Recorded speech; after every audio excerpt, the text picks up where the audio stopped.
Assalamualaikum warahmatullahi wabarakatuh. Waalaikumsalam. Teman-teman semuanya, sahabat saya dari Sabang sampai Merauke. Hari ini kita bertemu lagi di acara Ngontel Becak, ngobrol marginal bersama Wijak. Hari ini di depan kita ada dua bidadari surga yang cantik. Nah, tapi mohon maaf ini mukanya kita blurkan karena ini menjaga privasi, menjaga data diri, dan kemudian memang ada hal-hal yang kita kupas. Di mana kita kupas ini, semoga hari ini hasil interview kita ini, hasil podcast kita ini ada pelajaran yang mesti kita ambil. Jadi buat diri saya sendiri maupun buat teman-teman yang sahabat-sahabat yang nonton nanti. Jadi di depan saya ini ada dua bidadari cantik. Kita sebut saja namanya Mbak Bunga dan Mbak Mawar. Mbak Bunga umurnya 27 tahun ya? Iya. Mbak Mawar? 30 tahun. Iya. Alhamdulillah. Jadi kedua bidadari cantik di depan ini itu sekarang berprofesi sebagai penjajah seks komersial atau orang-orang bilang sebagai PSK. Tapi jangan diambil negatifnya dulu. Jadi kenapa kita mengambil posisi interview ini, posisi podcast ini, karena kita ingin mengulas apa sih sudut pandang yang lain dari harapan atau dari doa dari mereka suatu saat ada perubahan. Jadi ini yang pengen kita kupas, sebenarnya mereka ingin berubah nggak sih? Nah kalau mau berubah, dari sudut pandang mana yang mau kita ubah gitu. Oke, mungkin kita mulai dari Mbak Bunga dulu ya. Iya. Mbak Bunga umurnya 27 tahun. Asal dari mana Mbak Bunga? Dari Temanggung. Dari Temanggung. Mungkin bisa diceritakan backgroundnya kenapa Mbak akhirnya tertarik untuk menjadi profesi seperti ini gitu. Jadi awal itu kan pasti ada masalah ekonomi di antara keluarga saya. Oke. Yang jelas orang tua saja sudah nggak mampu. Orang tua nggak mampu. Terus saya itu harus sama suami itu pokoknya dulu sering bentrok karena nggak ngerti masalah gaji dia itu nggak terbuka. Awalnya itu masalah gaji udah nggak terbuka, terus setiap saya tanya marah, bahkan Ditanya apa nih soal gaji? iya Selalu marah. iya selalu marah. Pekerjaan suaminya dulu apa? Serabutan. Apa kerjanya serabutan? Tapi kan setiap minggu pasti ada kan kayak Oke. yang harus dikasih ke istri itu ada seharusnya. Tapi itu selama pernikahan menjelang 1 tahun itu yang bener-bener kayak dia tuh udah nggak kontrol. Apapun tuh nggak peduli lagi. Sempat ada KDRT juga? Ada. Oh KDRT ada juga? KDRT ada. Tapi Mbak nggak laporin ke kepolisian?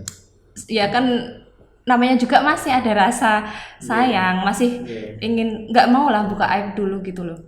Tapi kan setelah berjalan seiring waktu ya kejadian selalu terulang. Kejadian itu selalu Sekarang masih terulang. bersuami atau nggak bersuami seharusnya? Saya udah pisah, tapi memang belum proses cerai belum.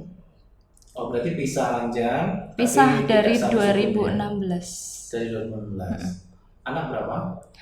Anak 1. Anak 1 umur berapa Mbak? Umur mau ke 8. Mau 8 tahun. Orang tua atau keluarga tahu nggak kalau Mbak berprofesi seperti ini? Enggak, sama sekali enggak tahu. Sama sekali nggak tahu ya. Mbak aslinya dari mana? Temanggung. Temanggung. Oke. Satunya lagi Mbak Mawar ya tadi ya? Iya, Oke, kalau Mbak Mawar gimana ceritanya? mungkin hampir sama ya Kak ya, masalah desakan ekonomi. Oke. Saya itu bersuami tapi suami itu suka main perempuan. Sekarang status masih bersuami? Enggak, udah ngilang. Ngilang atau bercerai? Ngilang. Tidak Jadi bercerai. dia itu ada anak sama perempuan lain tapi belum cerai sama saya. Oke. Udah beberapa kali kayak gitu. Maksudnya saya masih dulu itu saya masih ya udahlah coba nerima, tapi kok gitu terus, maksudnya dia tuh nggak berusaha untuk memperbaiki tapi malah semakin kesana tuh semakin nggak terkontrol. Tapi anak 2 Anak saya 2. dari suami yang sama. Iya, sama. Setelah ditinggal suaminya, Mbak baru berprofesi seperti Iya, sekarang. 2014 saya ke Jogja. Oh, dari kota? Dari Purworejo. Dari Purworejo. Iya. Berarti semenjak terjadi perselisihan dengan suami sampai datang ke Jogja, terus profesi iya. seperti sekarang. Saya sempat bekerja di Purworejo itu selama 1 tahun, Kak. Kerjanya di toko kelontong sih, jaga toko kelontong gitu. Cuman kan saya sendiri mencari nafkah sendiri nih, nggak ada bantuan dari siapapun kan. Sementara saya harus menghidupi 2 anak. Itu maksudnya gaji saya pun kurang gitu loh, Kak, buat mencukupi semua itu saya kurang. Jadi saya itu pinjem ke rentenir kayak pengharian gitu-gitu loh.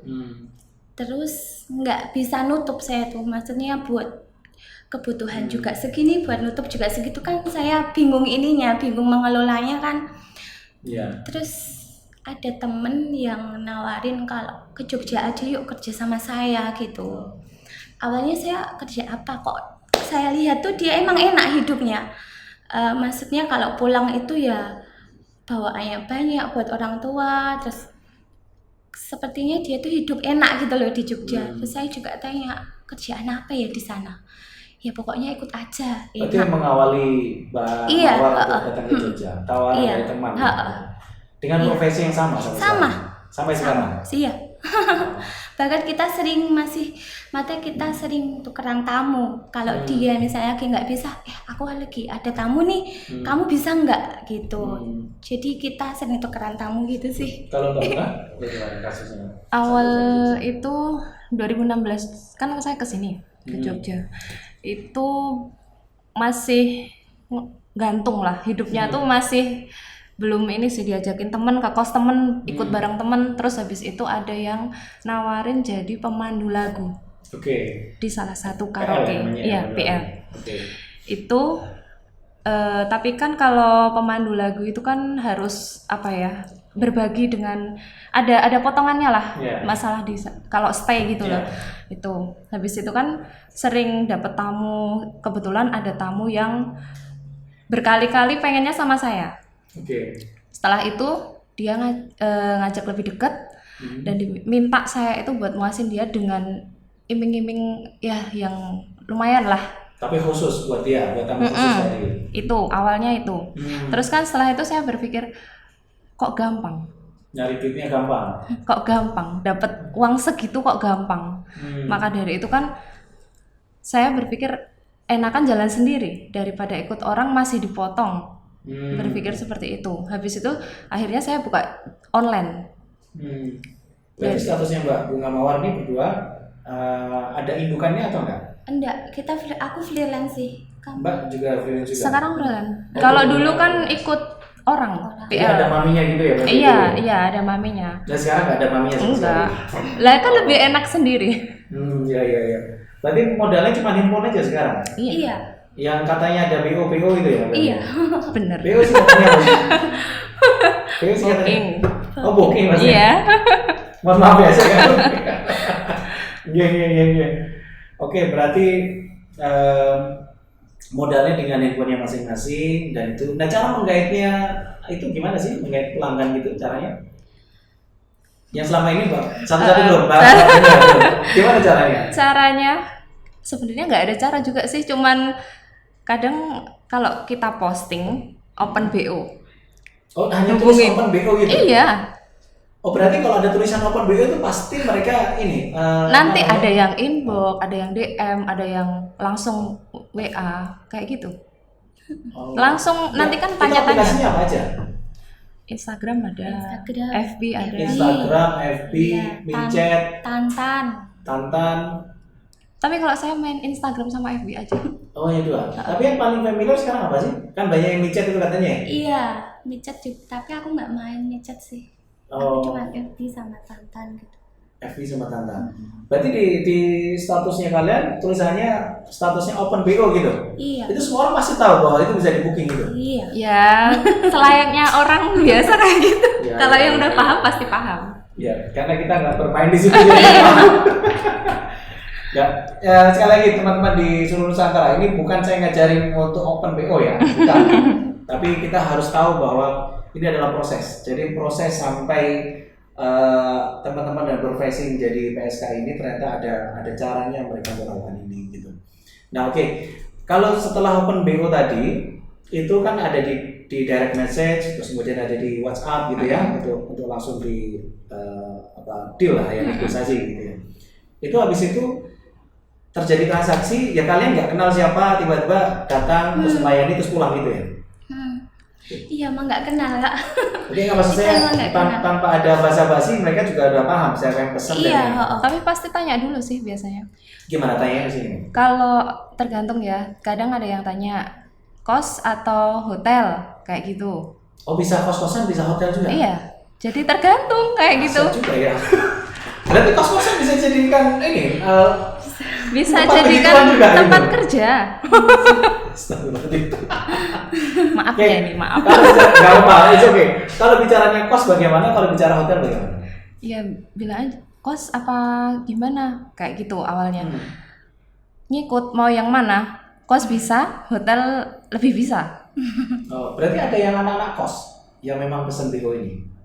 Enggak, maksudnya kan saya yang di kosanmu. Cari yang LV lah. Ya. Oke, berarti di tempat kosmu juga itu berarti berlalu lalang laki-laki juga? Iya. Itu nggak ditegur sama penjaga kos? Ya namanya LV Las Vegas. Oh. Bebas. Ya. Berarti kos-kosannya memang bebas sekali. Iya. Dan itu banyak sekali kos-kosan seperti itu di kota ini. Banyak. Tapi mungkin ya emang nggak semua dipublikasikan kan kalau kayak gitu. Oh iya, pasti nggak akan dipublikasi. Kalau publikasi kan digerebek pasti kan? Iya. Nggak, maksud saya yang sepengetahuan kalian itu juga banyak kos-kosan gitu di kota ini? Banyak. Oh gitu. Apa ciri-cirinya sih kalau kos-kosan seperti itu? Ya yang sepengetahuan nih gampang ya. Apa Mbak Mawar kira-kira? Ciri-cirinya. Kalau menurut saya sih ini kosnya cenderung campur. Jadi laki-laki, bisa laki perempuan tinggal di situ bisa. Ya, tapi mana tahu itu orang bekerja berprofesi sebagai PSK atau kondisinya. Iya kan kalau itu saya juga nggak tahu. Cuman kan maksudnya kalau misal di kos yang bebas itu kan memang cenderung campur tah orangnya. Dan ini biasanya kos-kosan besar ya? Nggak mesti juga. Ada yang kecil ada. Oh, kos-kosan kecil. Tergantung kalau kayak gitu. Oke, kalau bicara tarif nih, kalau di kos-kosan berapa, kalau di hotel berapa? Bagaimana caranya? Tarif itu tergantung mau makainya, iya, berapa jam. Oh, jam-jaman? Oke. Biasanya jam-jaman. Tapi ada juga yang kadang mau ngasih lebih, ya pokoknya mau ngasih banyak, asalkan seharian. Ngikut dia gitu? Iya, tapi ya kita negosiasi lagi di situ, berani berapa, kayak gitu. Jadi kita nggak sembarangan lah kalau misalnya mau apa ya terima orang itu nggak semata-mata recehan. Ya namanya juga ngorbanin itu, masa ya mau receh, nggak mau lah. Berarti kalau seharian gitu Mbak Bunga berani ngikutin dia kemana seharian itu biasanya tamunya orang dari luar kota gitu? Nggak juga. Oh enggak juga, anak sini juga? Ada. Kalau dari range konsumen ini, Mbak Bunga Mawar, lebih banyak mana nih? Terus range umurnya antara umur 20 sampai umur 40 atau umur 40 sampai 50 atau umur 50 ke atas? Mbak Bunga dulu. 30 ke bawah. Serius? 30 ke bawah? 20 sampai 40. Mbak Mawar 20 sampai 40. Kalau Mbak Bunga 30 ke bawah. 20 ke bawah tadi katanya? 30. Oh, 30 ke bawah. 30. Berarti anak muda semua ya ini pasarnya ya? Kebanyakan. Hebat juga ya. Saya umur di bawah 30 nggak ngerti deh. Ya. Oke, dengan case itu, nah paling jelek di harga berapa sih Mbak? Itu bernegosiasi dengan kliennya. Ada yang pernah dikasih gratis nggak? Pernah. Kenapa alasannya Mbak Mawar? Suka aja gitu? Enggak, bukannya karena suka. Jadi dia itu melarikan diri. Oh, kabur malah Iya. orangnya ya. Ya kan kita nggak tahu ya Kak ya, namanya tamu masa kita mau seuzon kan nggak Ya. mungkin kan ya. Iya. Kita lagi bersih-bersih tuh di kamar mandi. Dianya bilang, aku keluar dulu ya beli rokok sama jajanan. Oh iya, nggak apa-apa. Pergi Kak, nggak balik-balik lagi Kak. Ditungguin di situ lama banget kok nggak balik-balik ya. Oh saya ditipu nih, saya gitu. Oh ya udah, gimana lagi? Kalau Bunga pernah kejadian gitu sih? Enggak. Oh, enggak pernah. Oh, ini lebih canggih nih kayaknya. Transfer dulu nih. Enggak transfer. Iya, maksudnya Tapi DP duluan. Aduh. Oke. Lagi di kamar mandi masa mau lari ngal sih ya nggak mungkin. Iya. Pernah juga pejabat juga pernah. Enggak. Belum pernah ketemu pejabat? Belum. Oh, oke, mungkin kelasnya mungkin. Kalau saya sih cenderung nggak mau. Takut. Ya, bahaya ke diri saya juga kalau kayak gitu. Sama pejabat. Iyalah, nggak tahu mata-mata pejabat kayak gimana. Iya. Apa nggak pernah ada suatu saat ketemu laki-laki yang nawarin dijadiin istri gitu? Pernah. Terus? Tapi kan nggak tahu dia punya istri apa enggak. Loh, kalau dijadikan istri ke 10 nggak mau? Enggak. Mau. Saya maunya istri yang pertama. Karena yang pertama udah gagal, masa mau yang keberapa gagalin lagi nanti? Apakah nggak lebih baik sampai jadi istri ke 10 atau ke berapapun juga, Enggak. tapi kehormatannya dijaga? Enggak, sama. Enggak. Oke ya? Aku Enggak. juga enggak. Oh, kalau istri kedua juga nggak mau? Enggak. Oh, lebih baik berprofesi seperti ini daripada sampai jadi istri kedua. Ya, lost aja rasanya. Really? Oh, kenapa bisa begitu ya? Sama aja kalau istri kedua itu makan hati sama aja loh. Sama aja toh Kak. Oh, Sama aja. oh Nanti pasti hasilnya kayak gitu lagi gitu. Soalnya nggak tahu ya Kak, mungkin udah mindsetnya itu karena dulu juga suami suka main perempuan kan. Berarti kan aku ke satu, ada beberapa. Jadi kalau aku jadi ke yang kedua sama aja tuh. Sama aja kayak yang dulu aku lakuin gitu. Yang dulu aku alamin sama aja. Oke. Oh, berarti pilihannya memang nggak mau jadi istri kedua atau keberapa, lebih baik freelancer seperti ini ya? Iya. Itu sepakat ya? Iya. Iya. Oke. Kalau emang berkomitmen buat ya udah kamu aja satu itu enggak apa-apa. Dan mau menanggung semua Beban. ini Iya. Ya yang jelas tuh yang pengennya punya suami itu yang bisa memperbaiki. Oke. Kalau jadi istri kedua dan memperbaiki nggak mau juga? Enggak. Oh. Kalian sudah berprofesi sebagai PSK udah berapa tahun tadi? Bunga berapa tahun? Kalau saya dari tahun 2017. Berarti Kan sudah- 2016 saya PL. Oke, berarti 17 sampai 2021 ya, hampir 4 tahun ya? Iya. Mawar berapa tahun?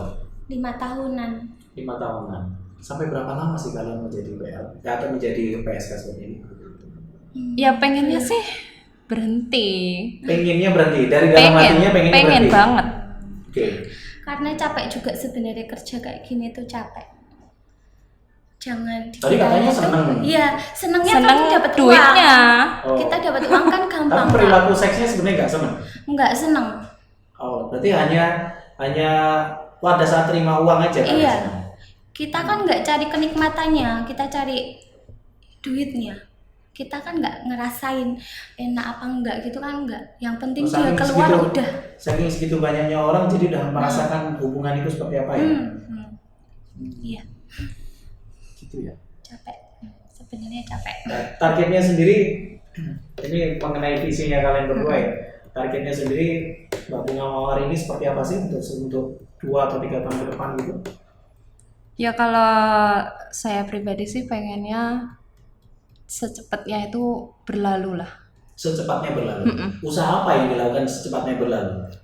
Ya mengurangi tamu kayak gitu kan. Kalau duitnya habis, mengurangi tamu, tambah tamu Iya.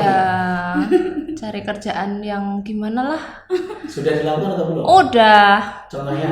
Ya kan aku ngelamar kerja kemana-mana juga belum nyantol. Nyantol kadang nggak betah lah, apalah kayak gitu. Jadi ya mungkin karena udah keseringan apa ya, bebas. Jadi kalau banyak aturan atau apa kan masih kurang Nggak gimana, nyaman. kayak gitu. Kalau Mbak Mawar? Harapannya suatu saat ada orang yang Mau menikahi, tapi cuma jadi istri pertama. mau menerima kekurangan kita ya. Nah kalau bicara realistis ya, kita bicara realistis. Kalian ketemunya, sekali lagi ya, mohon maaf nih, kalian ketemunya dengan cara yang tidak benar. Benar nggak omongan saya? Benar. Iya kan? Bagaimana kalian bisa menemukan orang yang benar kalau ketemunya di tempat yang tidak benar? Ya memang terkadang itu berpikir seperti itu. Nah, iya, justru Pernah. saya cuma buka. Iya. Mohon maaf kalau kalian pasti ya. Tapi sekali lagi saya juga pengen tanya, orang tua kalian tahu nggak masalah ini? Enggak. Nggak pernah akan tahu kan? Enggak. Nggak pernah tahu ya. Oke. Sampai seberapa lama kalian bisa menemukan masalah kalian yang di sini? Iya. Kalau sampai berapa lama sih? Masih belum terfikirkan. Karena untuk saat ini masih berada di zona nyaman kita. Ini zona nyaman. Ya. Oh ini Iya. ini zona nyaman. Zona nyaman. Apalagi sekarang kan cari kerjaan juga susah sih Kak. Karena corona juga kan susah. Saya juga pernah kerja di mall jadi SPG itu pernah. Tapi karena corona ini jadi tutup. Terus saya balik lagi ke dunia ini. Balik lagi ke sini. Iya. Karena susah, dari kerjaan susah. Masih di zona nyaman ini. Iya. Terus kalau suatu saat anak kalian itu sih ya. Kasih Kak. Kalau suatu saat anak kalian tahu ibunya bekerja seperti ini, kira-kira kalian berpikir seperti apa? Itu yang terberat. Ya, karena itu suatu saat pasti tahu. Ya, kalau Iya. udah gede Sekarang pasti anakmu tahu. umur berapa? Mbak Mina? Mau 8. Mau 8. Saya rasa 10 tahun atau 12 tahun pasti tahu. Iya. Nah, 8 itu- tahun pasti tahu. Nah itu sudah kalian pikirkan nggak kondisinya? Itu kan buat jadi alasan juga, wah saya mau berhenti umur sekian nih. Pada saat umur sekian berhenti, otomatis kan anak sudah mulai cukup pendidikan gitu. Anaknya ada yang perempuan nggak? Gimana? Anaknya ada yang perempuan? Laki-laki. Aku cowok. Oh semuanya Semua cowok. Dua-duanya cowok. Ya. Oke, yang agak aneh menurut saya, kalian tidak mau dinikahin orang dengan kondisi tertentu, sedangkan kalian menemukan orang-orang tadi di lokasi yang tertentu juga. Itu kalian seperti mencari sesuatu yang memang tidak di tempatnya, Iya, ya kan? memang Iya. Kalian Islam atau non Muslim? Islam. Al-Fatihah apa nggak? Apa? Apa ya? Kalau insaf ya, saya sholat. Enggak. Tapi sering dilangsungnya nggak baca Al-Fatihah? Ya mungkin memang Jujurnya enggak. Enggak. jarang. Bukan enggak tapi jarang. Satu hari kalian terima berapa tamu?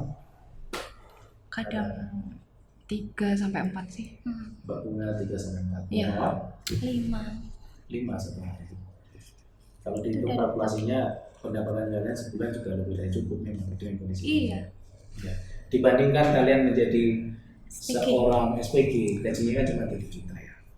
Enggak 3 juta. Enggak sampai 3 juta. Enggak sampai. Jogja. Biasanya Jogja UMR. Cuma 1,8-an. Ya, kalau dari bandingan 1,8 dengan pendapatan sekarang tanpa disebut saya udah bisa kalkulasi gitu. Itu memang jauh Iya. sekali. Nah, tapi hati kecil kalian apa akan terus lakukan itu aja yang saya pengen maksud itu.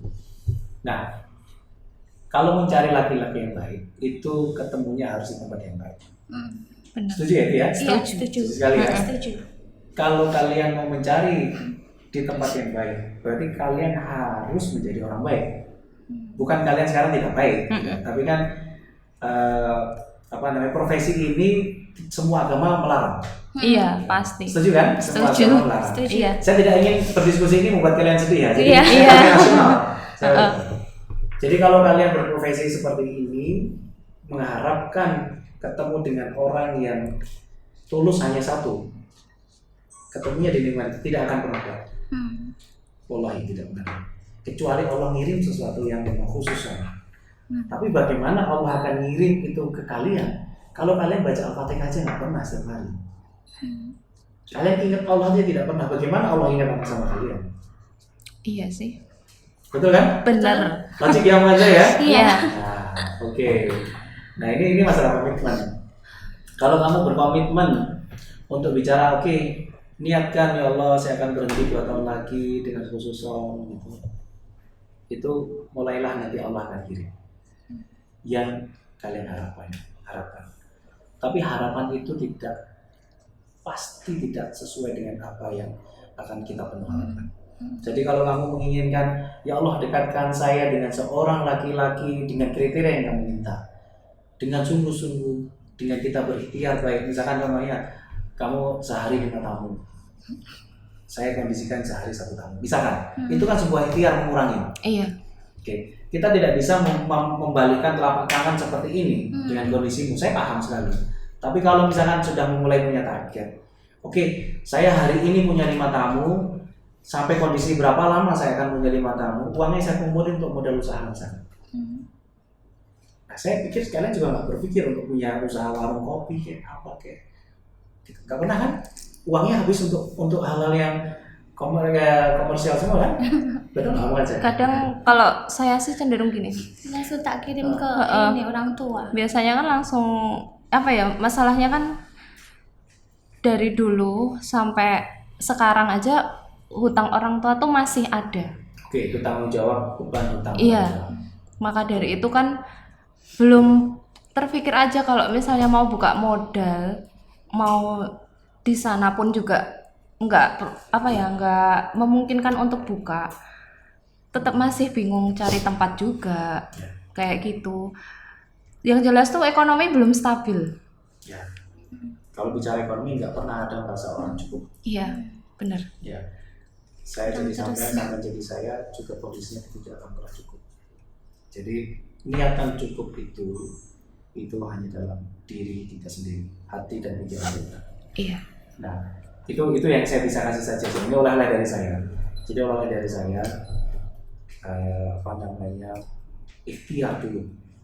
Iya. Jadi ikhtiar dulu. Yang paling penting itu adalah ikhtiar. Saya senang kalian mau membuka kondisi kalian bercerita dengan saya di kanal YouTube saya itu, terima kasih sekali. Iya. Tapi saya pengen ngasih oleh-oleh. Jadi kalau kalian mau mendapatkan seorang laki-laki idamannya khusus, tapi kalian harus berikhtiar khusus.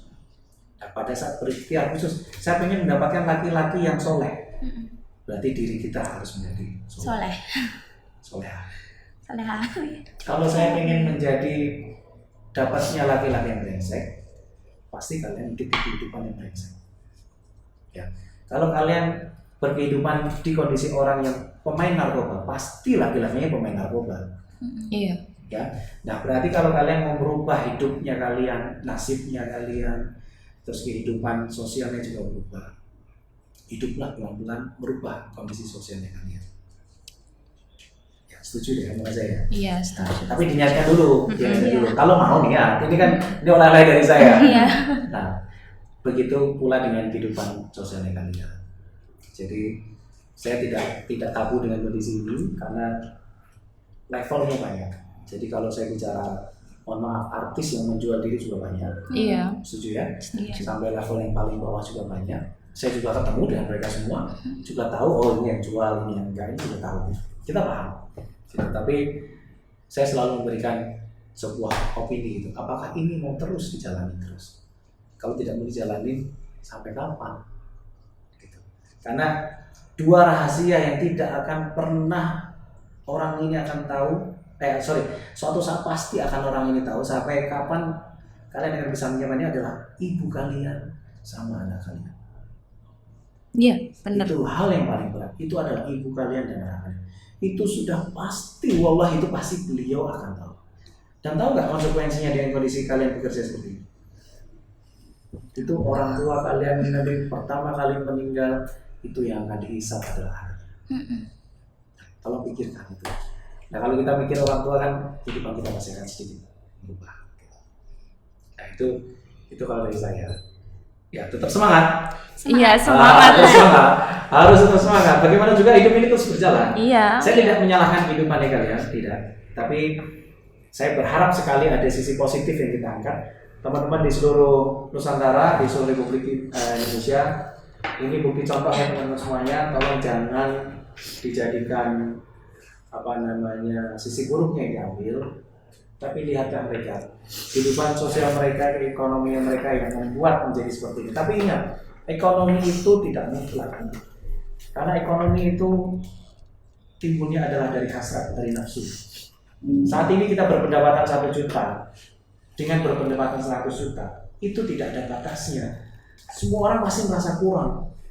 Nah, justru kondisinya kalau sudah meliputi orang berpendapatan 10 juta atau 15 juta dengan profesinya seperti mereka, terus tiba-tiba disuruh bekerja formal yang pendapatannya turun dari 2 juta, itu kadang-kadang mereka banyak yang tidak mau gitu. Nah ini tadi sebelumnya juga kita jelasin juga prosesnya, yang penting adalah proses perubahan ini. Nah, berharap teman-teman tidak meniru hal yang jelek, tapi tirulah sisi positifnya, bekerja kerasnya mereka, hal-hal yang baik mereka, dan komitmen mereka untuk merubah dirinya sendiri. Gitu. Kita lihat lagi, mungkin suatu saat 2 tahun lagi, 3 tahun lagi, mungkin mereka akan menemukan dambaan laki-lakinya Mbak. Amin. Tapi pesan saya yang terakhir adalah jangan lihat sesuatu itu dari materi. Iya. Materi itu pasti habis. Saya yakin materi itu habis. Ya jangan melihat seorang laki-laki itu dari kaya. Kaya itu habis. Yang tidak habis itu adalah karakternya tidak habis. Ya tanggung jawabnya itu tidak akan pernah habis. Dan itu nanti kalian itu meninggal itu yang akan dihisab pertama kali. Itu yang kalian ingat. Kalau belum sempat sholat 5 waktu, minimal baca Al-Fatihah setiap hari. Saya minta tolong itu aja. Iya. Siapa tahu bisa ada perubahan. Berdoalah ini. Iya. Mungkin ada pesan lagi buat teman-teman di Nusantara ini. Jangan pesan open BO ya. Pesan ya. Ya buat teman-teman semua, selagi masih ada kesempatan untuk melakukan hal yang positif, lakukanlah, jangan males yang jelas. Oh gitu ya? Iya, kadang kan kayak gitu karena males, nggak mau, pengen instan aja. Ya betul itu. Iya kan? Nah sekarang masih mau instan ya sampean kan? Ya semoga kedepannya enggak sih. Amin. Udah ada niat yang jelas, udah mengurangi, udah ya sedikit adalah kerjaan yang positif tak ambil ada. Alhamdulillah.